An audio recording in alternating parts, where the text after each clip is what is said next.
question. If you have questions, you can ask me, you can stop me anytime during this period of time, okay? Why do you need to ask questions? Okay, I have explained to you that this class is 5 classes in one, okay? The first class this class included is pre-algebra. Okay, and historically, the classes are taught in the following way. Okay, you will take a pre-algebra first, and then you're going to take beginning algebra.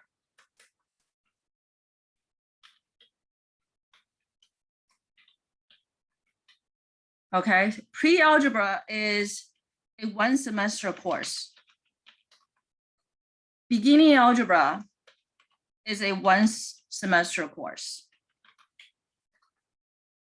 Okay, and if you want to know the number of the classes, that's they're called math 40, and this class will be called math 23. Okay, and then after the student takes intermediate algebra, wait, hold on, sorry, I stopped the screen somehow. Okay, so after the student taken period, these 2 courses, you would take, anybody can tell me? Anybody has a clue? What will be the next class you take after beginning algebra or intermediate or elementary algebra? Okay, these are different names. Basic algebra. After beginning algebra, what will be the next course? Pre-algebra. Intermediate algebra.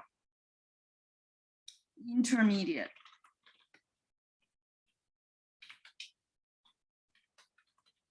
Okay. Intermediate algebra, we have two versions. One is math 70 or 73 or 80. But these courses are not equal. Okay. 80 is being cover the most content. 70, 73 actually doesn't cover enough of exponential or logarithm. Okay, so I'm going to first list these courses. I'm going to tell you what are the materials being covered. And this is a 1 semester course, one more time. 1 semester. Okay, this is 1 semester. And after intermediate algebra, typically a lot of students will be taking, let me just show you.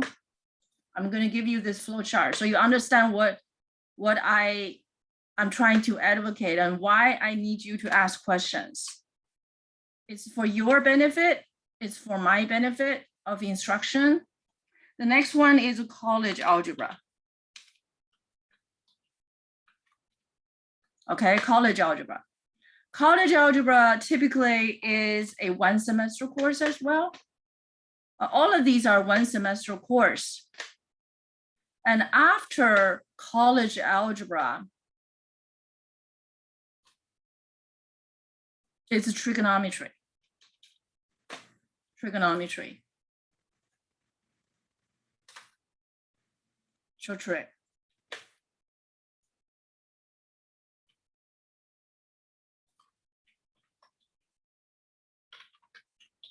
Trigonometry. Trigonometry, of course, in our course outline is called a math 130. No, 170, sorry, 170. Okay, that's 1 semester course as well. That's 1 semester course. And college algebra is called a math 130. I personally have taught all of these courses before. Okay, I personally have taught all of these courses before.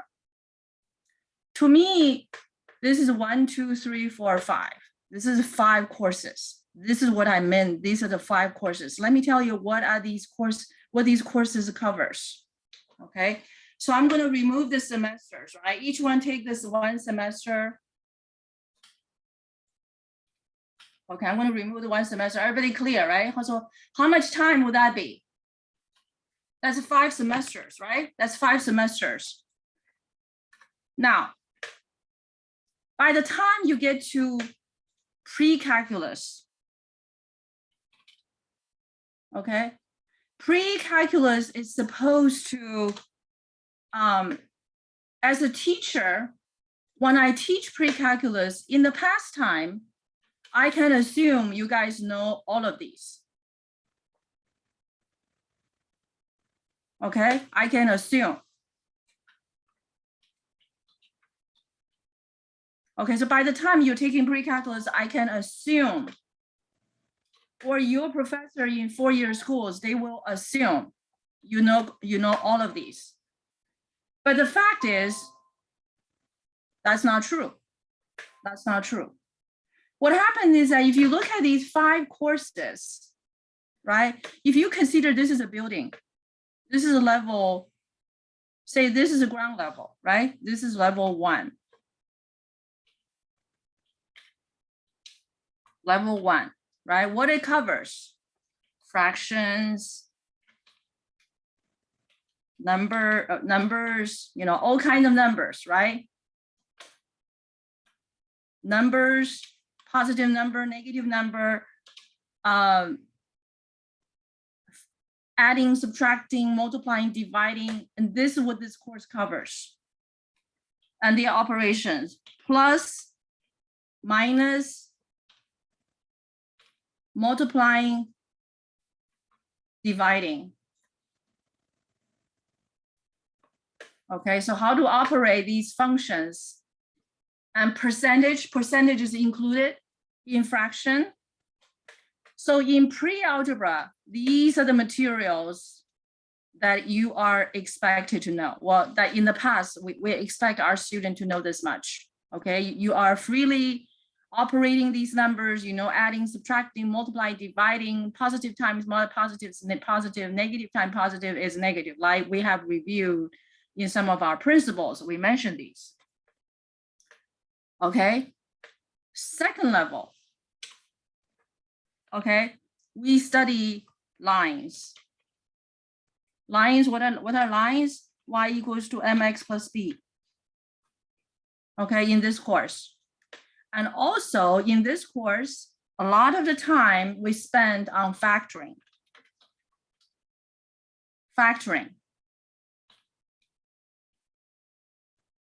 Okay, and also in a lot of the cases, we continue to study adding, subtracting, multiplying, dividing, but we do a lot of factoring, and we study polynomials. We study polynomials. And number-wise, you will be more attuned to polynomials, rational functions. Okay. So in this course, you're going to study these. In particular, you're going to study adding, subtracting, multiplying, dividing of polynomials and rational functions. So I'm going to put adding, subtracting, multiplying, dividing of functions. And in particular, okay, if you look at the concept we talk about, such as square root, rationalize denominators. Does that sound familiar? I'm going to remove this line, right? Rationalizing.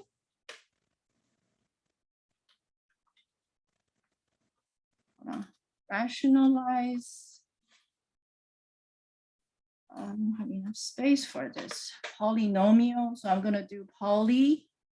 Okay, I'm going to make it short. Okay, rational and rationalizing. Rationalize, typically denominators. Remember the homework I gave you at the beginning of the semester? Root 2 minus 1 under 1, that sort of thing. That you learn in the beginning, you were expected, Well, in the past, as teacher, we know that you already had it. Okay, the next course, intermediate algebra. Intermediate algebra has a lot of repetitive materials with beginning algebra, such as line. So review beginning algebra. Okay, review previous course, for example, previous course, and we do a lot of quadratic. Okay, and so you're gonna do more of these functions. Okay, root function, a first x squared function, and root function, right? Even x squared plus bx plus c function, and more factoring, okay, which is included in. So in intermediate algebra, there's a lot of repeat. There's also there's everything in beginning algebra is pretty much repeated in intermediate algebra, depending on the teachers and student preparation. And so all of these are being done at complex fractions. Complex fractions. Okay, so let me make this just a little bit smaller. Complex fractions. Okay, in Math 80, for example, we actually would teach you exponential and logarithm. Okay, so and maybe okay, and that's expression exp exponential, which we covered last week. Exponential logarithm. That's intermediate algebra.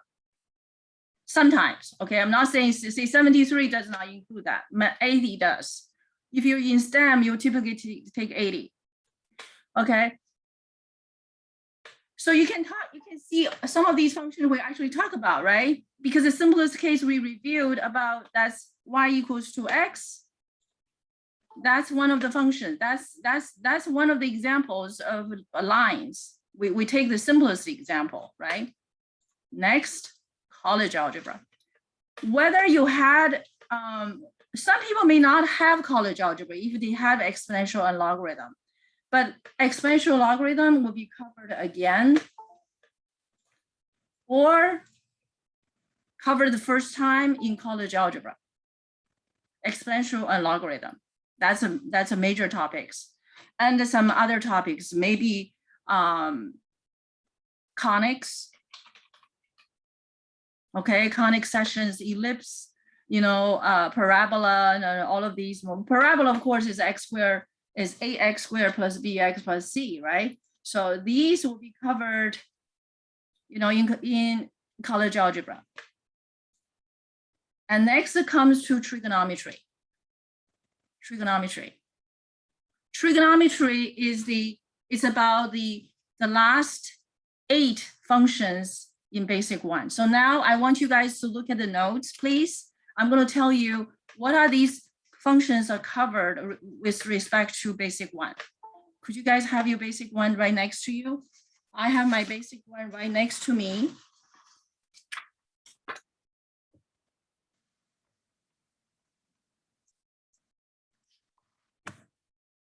Okay. All right.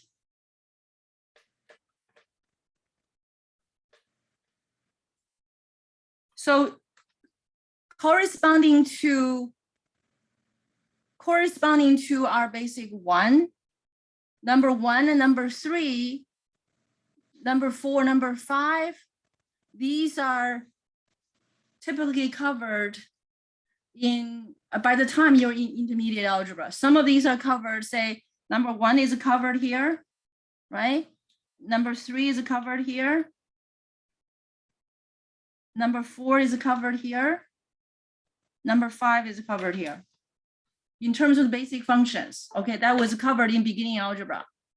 However, how they cover it, that's a different matter.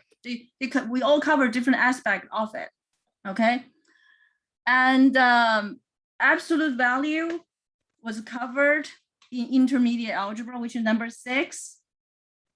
This is number 6.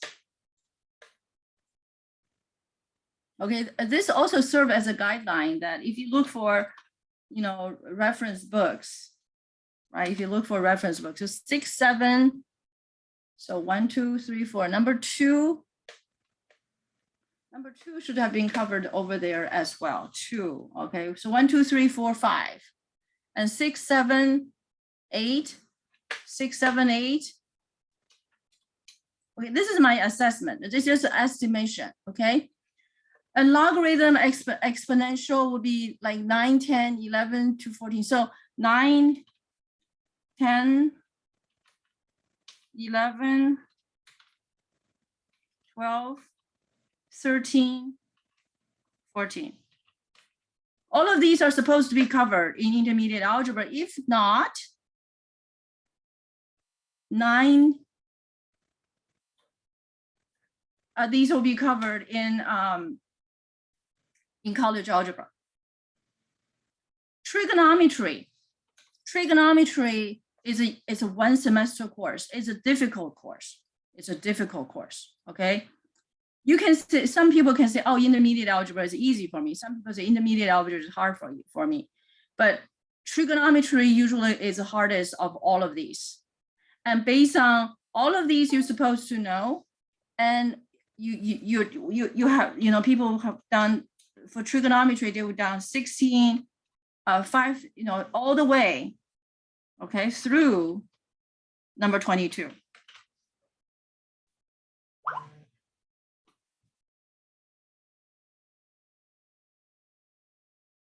Someone, Chase Bruno, yeah, still not working. What does that mean?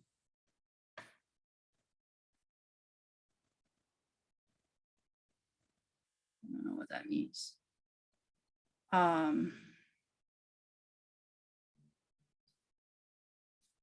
Well, I don't know what that means. So please explain to me. Okay, and anyway, so I'm giving you these is that in the ideal world, you guys is expected to come to classes fully prepared with all these courses, and then you start pre-calculus, because pre-calculus is review of all of these. And in addition, we're going to add some stuff, such as mathematical deduction and so on and so forth. So pre-calculus is a course that review all and add some more, such as mass induction. Okay, the concept, function, reinforcing the math concept, and mending holes.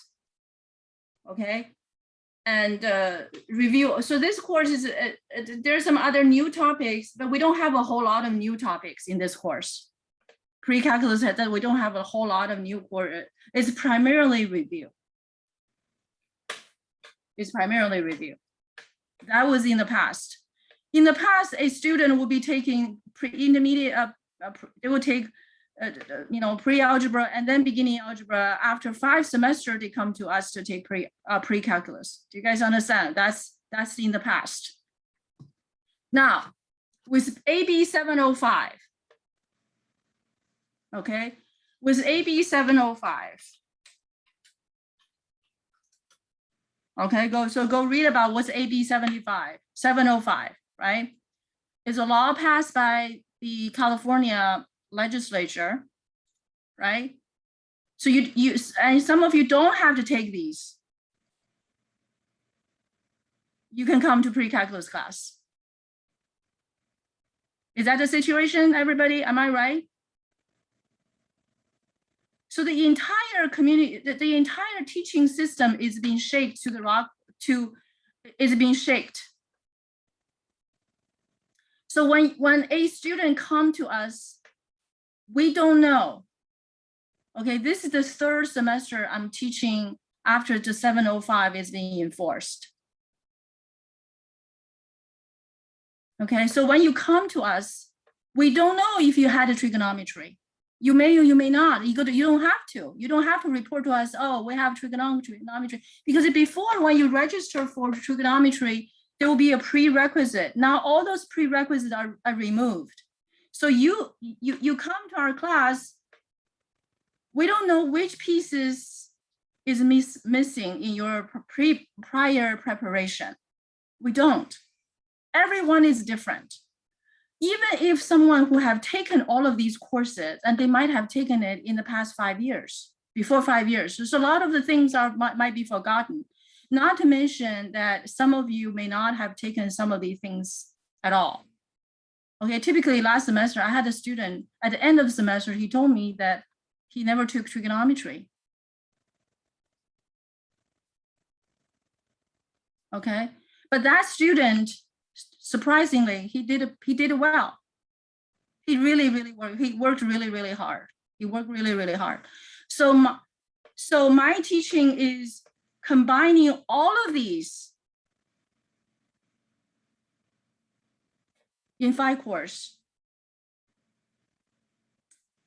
And for you, I don't know you. I really don't know you, whether when I'm teaching online or I'm teaching on site.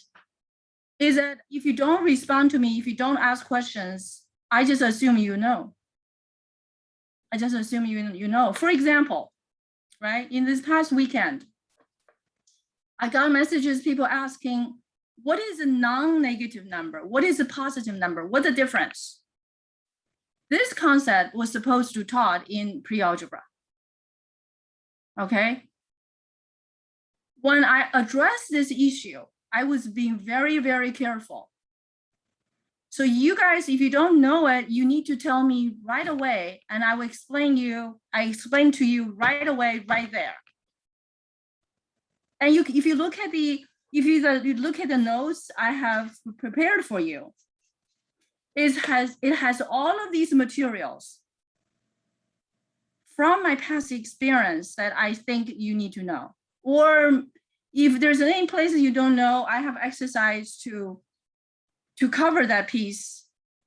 So it's like building, this is the first floor, second floor, third floor, fourth floor, fifth floor. Now it's the top level of the whole series. And this is to prepare you to, this is not the end of it. This is preparing us to get to where? What is the next course you guys get into? Tell me. What's the next course you're getting into?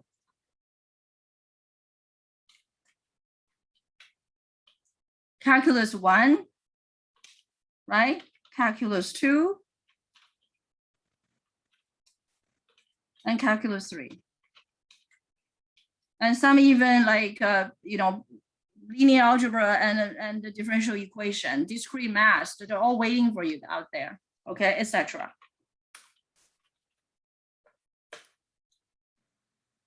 Okay.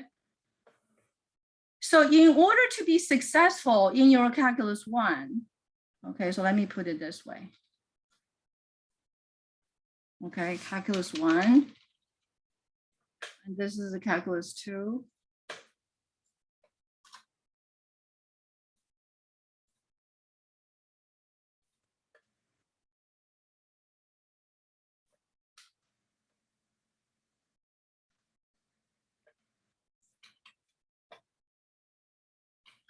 From a teacher's perspective, okay, my teaching is changed completely.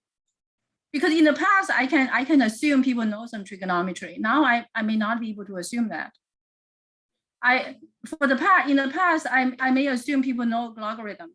Now I cannot assume that. I need to be ready to jump in to review those materials anytime, any moment, and I am. But you need to let me know where you need to spend more time to review. Do you guys understand that?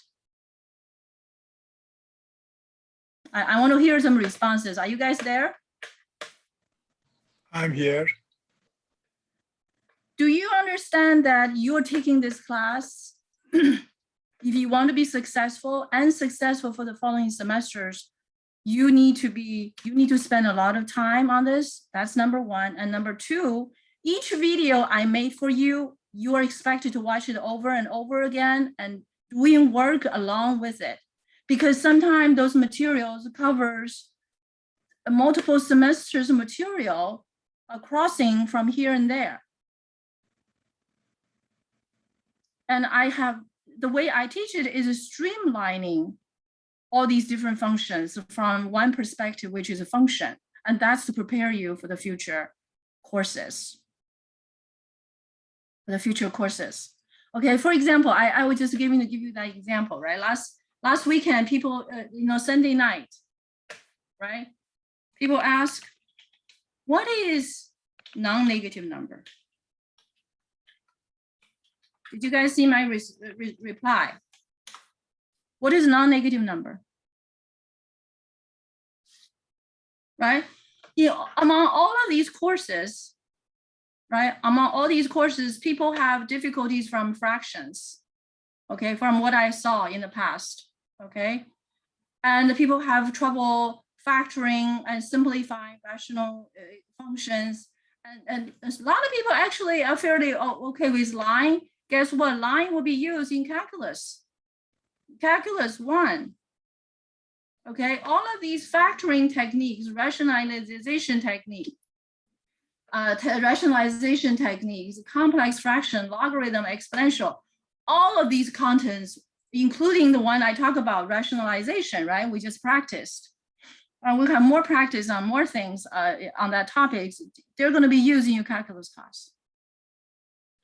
And the next one I was going to mention, but when I was lecturing, I talk about that absolute value function, right? The absolute value function, which is number 6.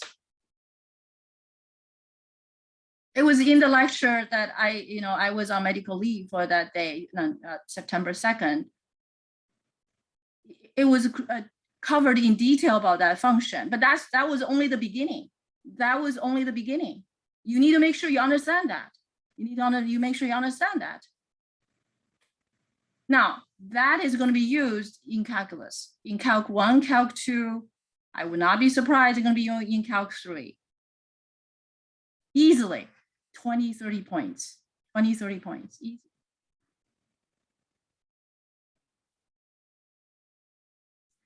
So all of these I'm explaining to you is that you guys need to ask questions. When you watch the recordings, when you are attending the lectures, you need to ask questions. And you have all different ways to ask questions, right? How to ask questions. So now today, let's make sure we understand what are numbers, right? Shall we review what about numbers, the number system?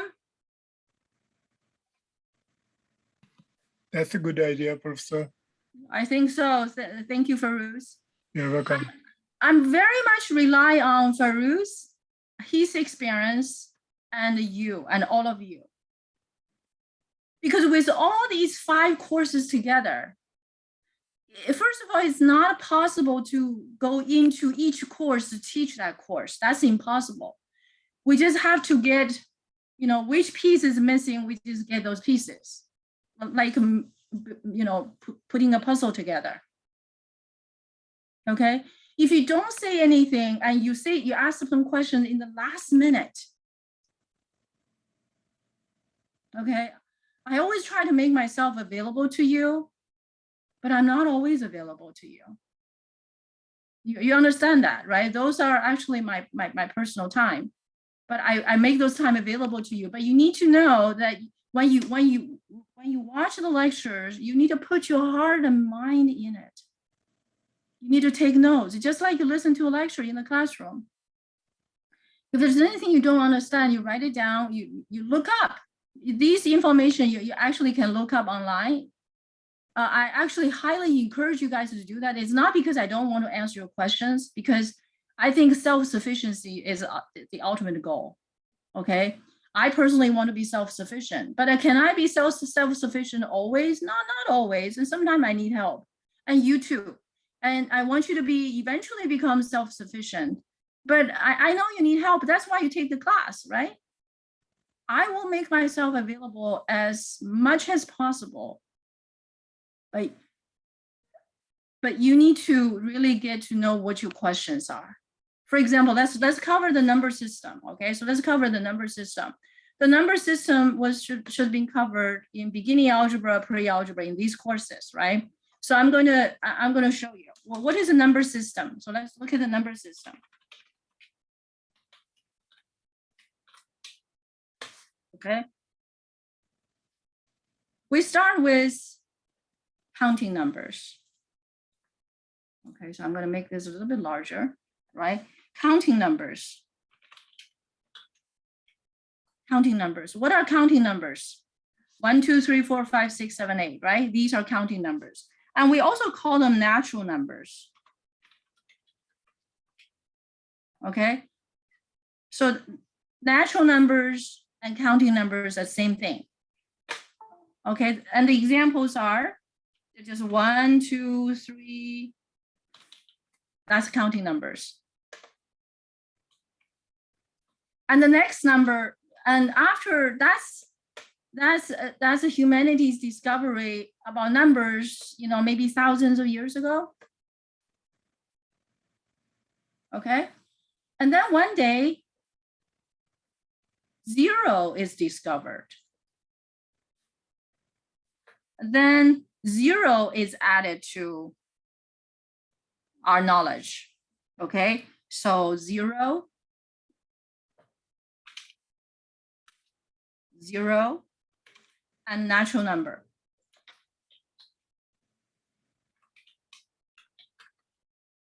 Zero natural number. Okay, and we give a name for it. Just because the addition just because in addition to natural numbers, we have 0. And then we have a new set of number, we call them whole numbers. Okay. And I have a little story to tell you why 0 is so important. Why 0 is important. There's a book. Okay, titled 0, a dangerous number. Okay, I think its title is about that. I definitely have that title. It's another promise I give you that because the introduction of 0 to the number system caused the Catholic Church a panic attack.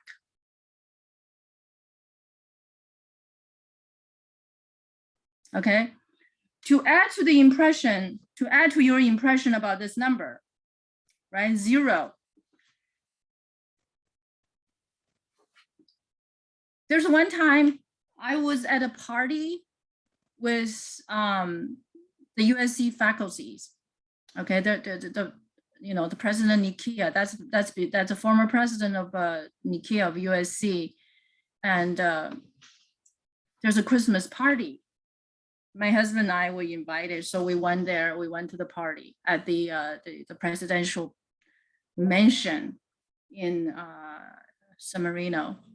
Beautiful house, you know, nice setting. We have many tables. We're sitting at the tables, and sitting next to me was a pretty famous guy. I don't know, some of you might know him. His name is Christopher. He's in the movie.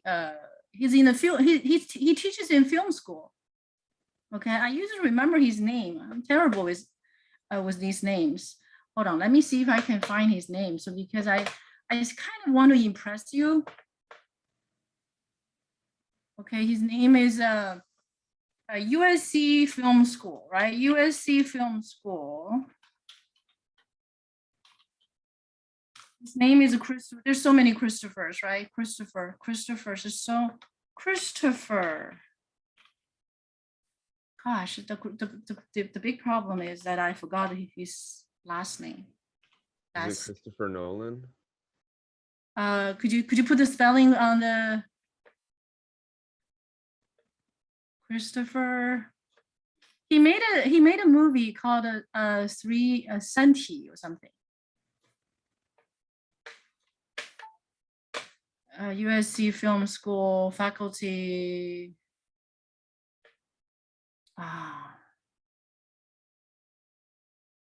Do you guys know any film school directors, which is fairly famous, but not most famous?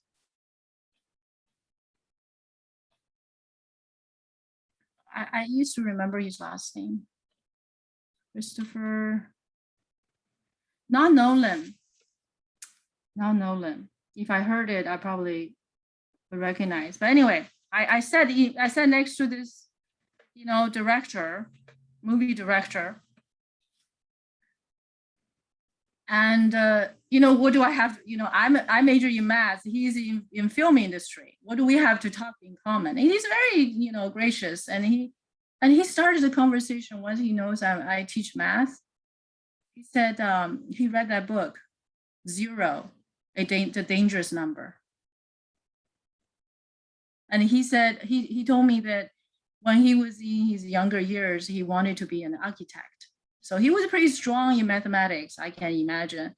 And then, you know, whatever happened, he ended up to be a movie director. And he was, you know, I think he was doing well. So he told me he told me he read that book. And to my embarrassment, as a matter of fact, even though I have that book, I didn't finish reading it. I did not finish reading it. So we had a, you know, interesting conversation. And so he was telling me, you know, what he's reading about and from that book. And so, you know, it's just, he's just a very nice gentleman, you know how to carry out a conversation with a nerdy professor, you know, that's the situation, right?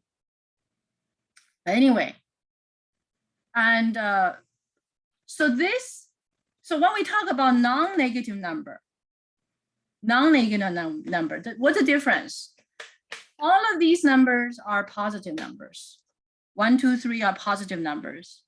When you add a 0, and these are examples of a non-negative number, but not limited to it. Not limited to it. Okay. Now, so these are examples of non-negative numbers. So whether it's a non-negative number or non-positive number, the critical divide is 0. If you say positive, 0 is not included. If you say non-negative, 0 is included. Okay? If you say negative number, 0 is not included. But if you say non-positive number, 0 is included. Do you guys follow me? So, but 0 is neither positive nor negative. It's a neutral number. It's a neutral number. But how is 0 discovered? Which shook Catholic Church. Okay, you have to read that book. I cannot give you that story because I didn't finish reading that book. Now, how is 0 discovered? Some people believe that 0 is discovered by Indian on the east. Okay, some people think that 0 is discovered by Arabs. Farouz, do you have a story about 0? Well, Professor, I have my own philosophy behind 0, but that is another story. Would you like to share the story with us? Real fast, 3 types 0, negative 0, absolute 0, and positive 0. That's the whole story. And we have heard that too, right? Right. Okay. So the story I heard about 0, the discovery or the creation of 0 actually is by a British mathematician. He made a movie called The Story of Math. Okay, he made a movie called The Story of Math. If you go to YouTube, right, and you click on Story of Math, there's a scholarly looking mathematician, or there probably other different versions, and that professor speak with British accent. So he has a few episodes talking about the history of mathematics. In that history of mathematics, he talked about the discovery of the 0. Okay, so I'm going to tell you that piece of the story. Are you ready? Are you ready? Yes, I am. All right. We live so close to the beach, right? I imagine everybody has easy access to the beach, right? Yeah. More or less. Yeah. How far does it take you to drive to the beach? From where you live? Less than 20 minutes on a good day. 20 minutes on a good day. That's great, right? We're so fortunate. Imagine one day you go to the beach and it's on Easter. You bring an egg, you bring a boiled egg with you and you go to the beach. Okay? And you drop that egg in sand. Yeah? Yeah. You vision that and you pick up that egg. What do you see in sand? You see a 0. Do you guys see that? I A boiled mean, egg, because I don't want it to crack. Okay, that egg is not gonna crack. A boiled egg is dropped in sand and you pick it up and you ate. And you look back, there's a mark left in sand by the egg. That is 0. That's how 0 is discovered or invented. It was inspired by that event many, many years ago. Nobody's name is documented. Okay, we don't know who did it, who have made that connection with that mark left by an egg in sand with the number 0 in our current number system. We will never know that person's name. That's called 0. You got it? All right, so 0 is a very important number. I say 0 is a very important number. If you look at the 6 principles we have studied at the beginning of the semester, how many of those properties is related to 0? Number 6 related to 0. Number 5 related to 0. Number 2 is related to 0. Half of them related to 0. Are you there with me? Yeah. 6 mathematical principles, 3 of them related to 0. How important is 0? Tell me. It's point of origin too. Exactly. Very good addition. Thank you, Farouz. It is the point of reference in the rectangular system, 0. 0 is such an important number. So in many, many cases, when we study our function, we have to consider, is 0 in the part of the domain? Is 0 in part of the range?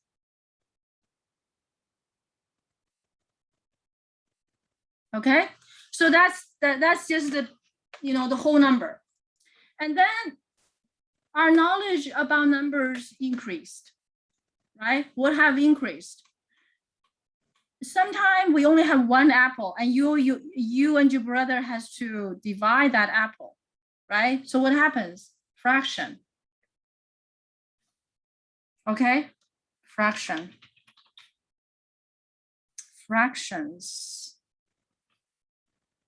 Oh, fractions. But fraction has another name. Fraction has another name called rational numbers. Rational numbers. So rational numbers are fractions, but how are fractions made? Okay, I want you guys to see the construction of numbers, right? We have natural numbers. We have whole numbers. What we know what they are, right? So when we look at these numbers, we look at these, the rational, sorry about the typo. Rational numbers is made by adding, subtracting, multiplying, dividing whole numbers. Okay, so I'm going to write it here. Consequence of, okay, the making of rational numbers is the consequence of adding, subtracting, multiplying, dividing of whole numbers. Yeah. Do you follow me? You know what? Actually, I forgot one number, one category of numbers. Forgive me, okay? My bad. The next category is called integer. Integer. Okay, integers. Forgive me, okay? I overlooked, I forgot one. Okay, so what are integers? Integers basically include the 0, positive number, negative number, +1, -1, +2, -2, plus, so on, so on and so forth, including 0.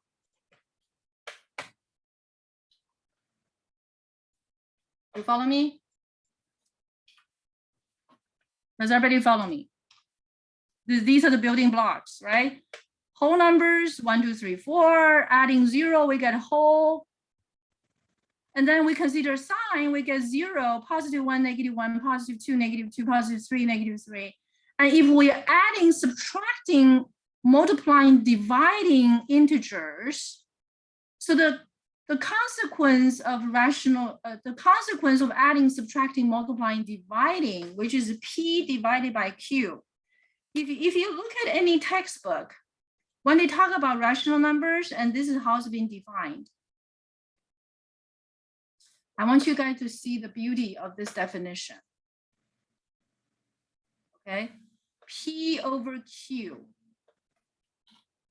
Okay, which P and both P and Q are integers. Both P and Q are integers.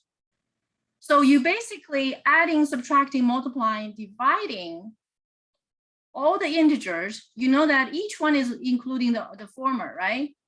Look at these relationship. Whole number include all of the natural, right? Integer include all of the whole and more. So each one has more and include the previous type. So these are built on top of each other.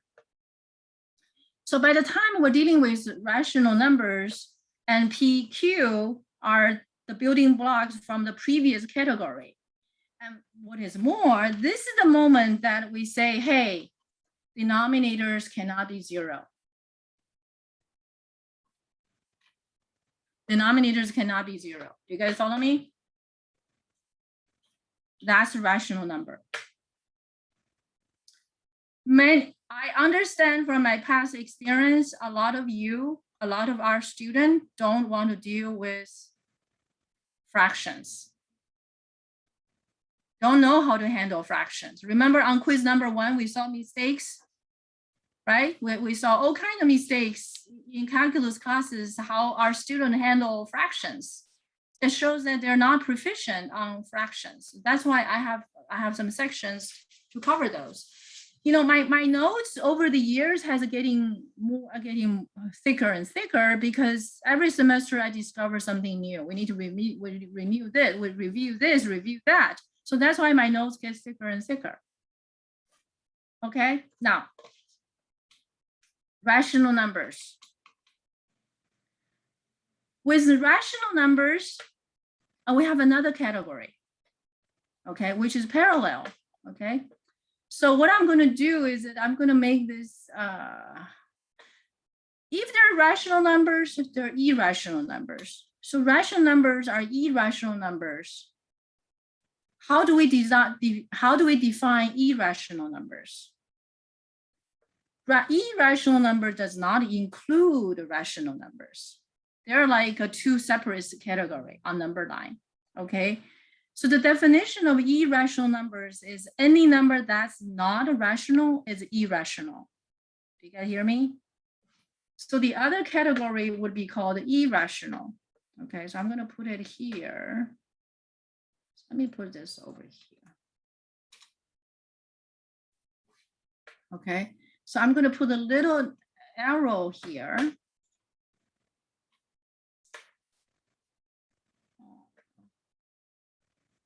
There's a tilted.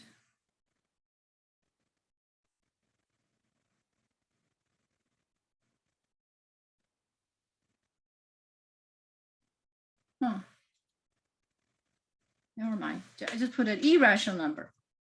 Irrational number. What are irrational numbers?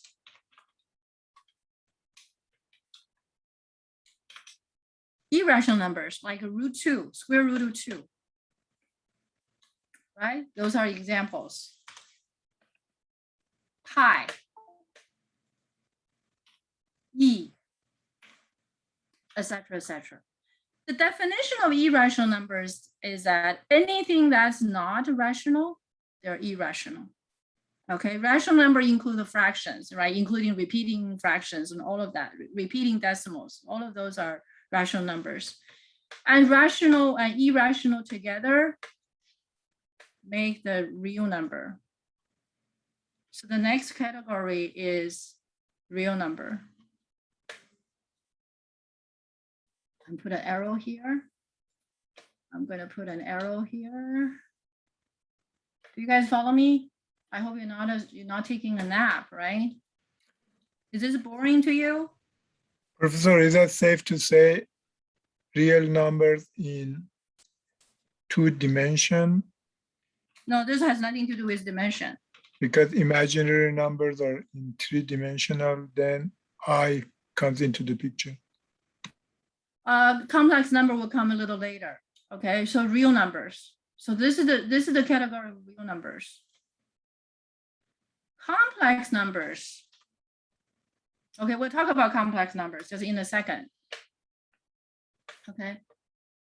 Real numbers, the dividing point of real numbers and the complex numbers actually arises from, you know, if you take a square root, right? We talk about the root function, didn't we? The square root of x, right? When you take a square root, square root of 1 equals to 1. We know all of that. But in our discussion, we talk about the square root of x, the domain. What is the domain? The domain is greater than or equal to 0, right? Does not include any negative number, only include all the non-negative numbers. Yes? Yes. Okay. But what happens if you have a negative number? And that will take us to complex numbers.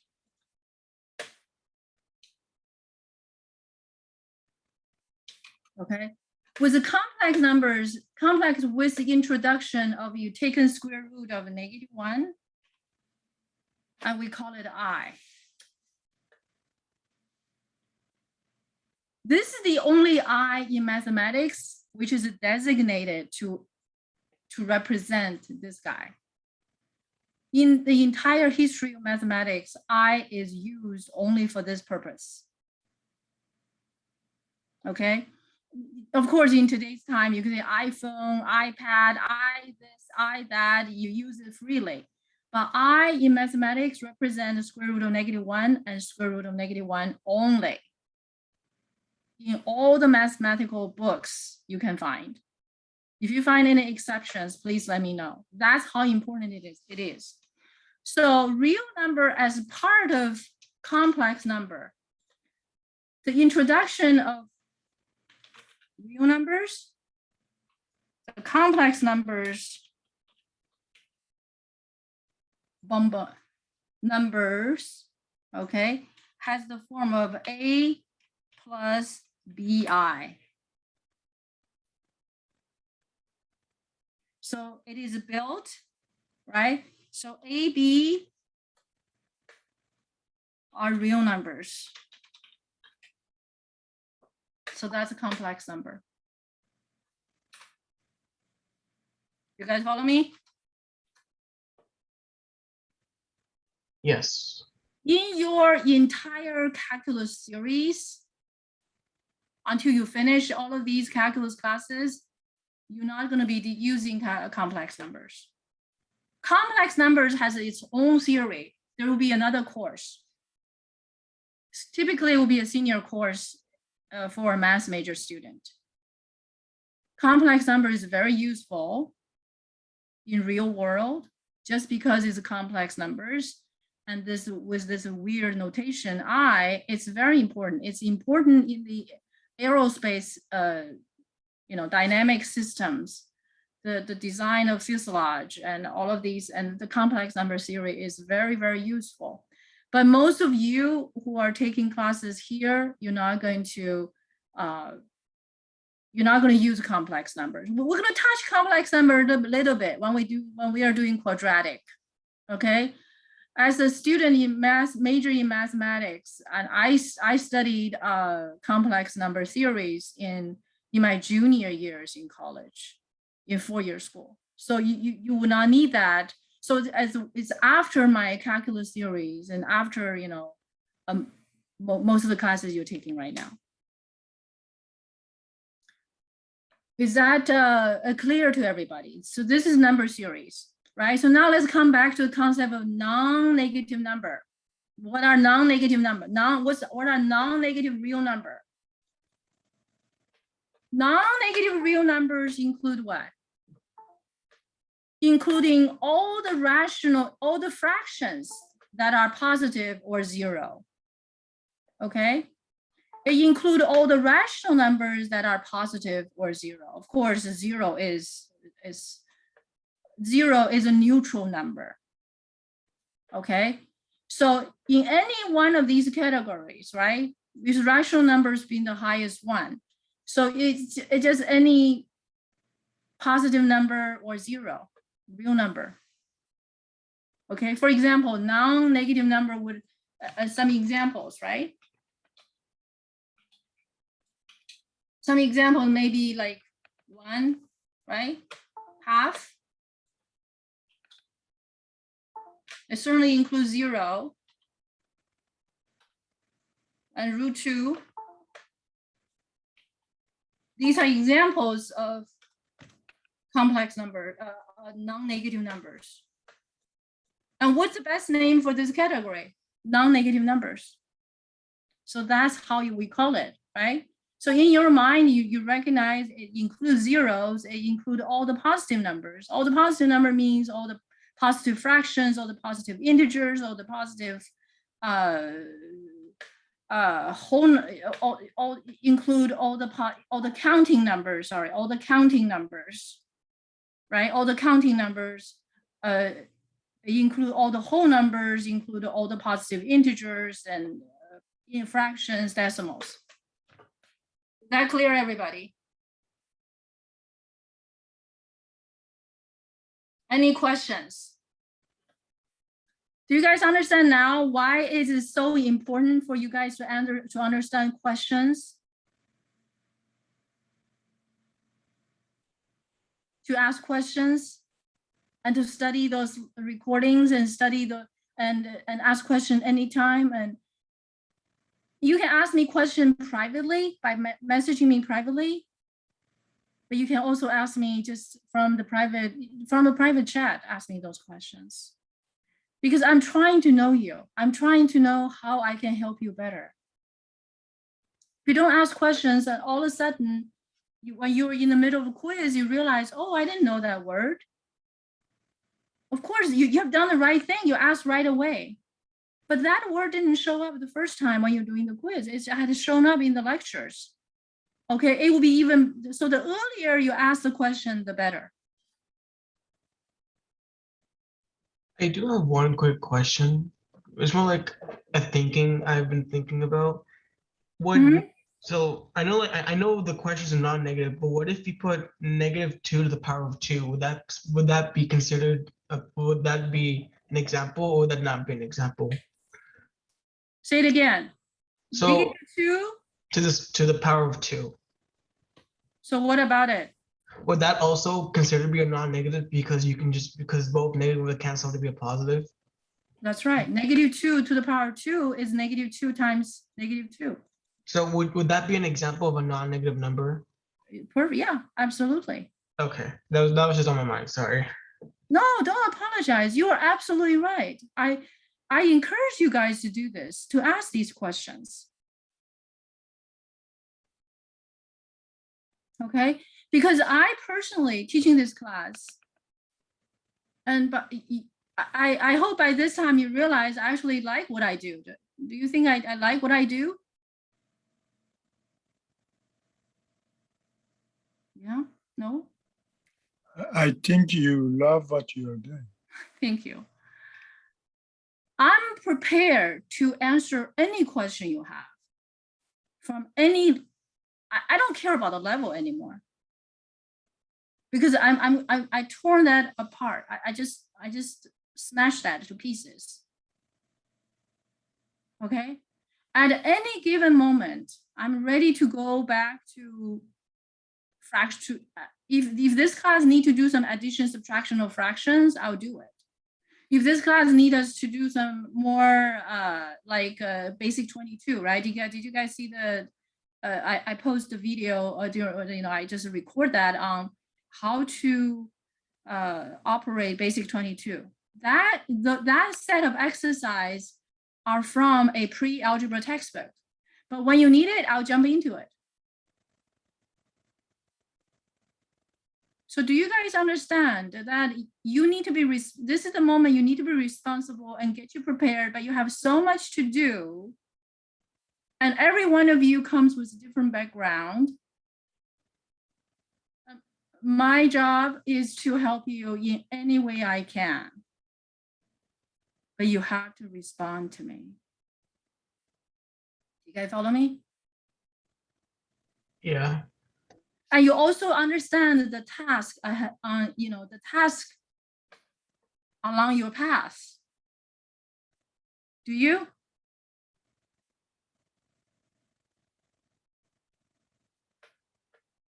Yeah? You need to understand the path on your path, on the path of you getting to calculus class. And all of these things, I'm not saying, just because you are in pre-calculus class, so you are going to make it to calculus. I cannot guarantee all of you are going to make it. Okay. And also you need to understand that all of these materials you learn from pre-algebra all the way to trigonometry, they will be used in your calculus classes. If they don't, you come back to me, I'll take you out for lunch. Okay, every single thing, okay? So I think I have said enough about it. I'm going to stop this